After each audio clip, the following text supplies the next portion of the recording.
Hər vaxtınız xeyir olsun, əziz müəllimlərim. Necəsiz?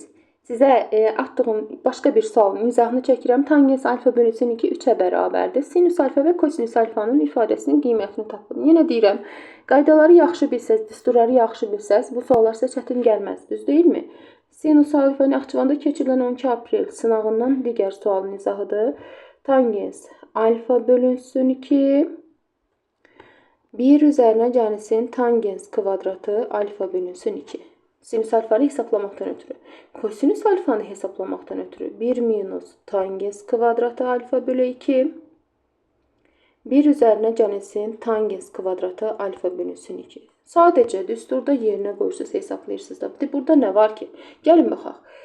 Sinüs alfanı hesablayanda 2 vurulsun 3 bölək 1 üzərinə gəlsin 3-ün kvadratı. Bax, bu düsturda mən yazmıram.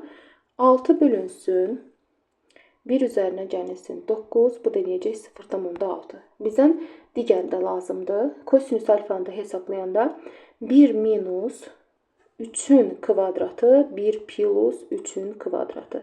Mənfi 8 bölünsün 10, mənfi 0,8. Nə deyir? Deyir ki, ay Zöhrə müəllimə, 0,6 minus mənfi 0,8 cavab eləyəcək 1,4, yəni C variantı. Bu tip videolardan xəbərdar olmaq üçün kanalımıza abunə olmağı, videolarımızı da bəyənməyi unutmayın.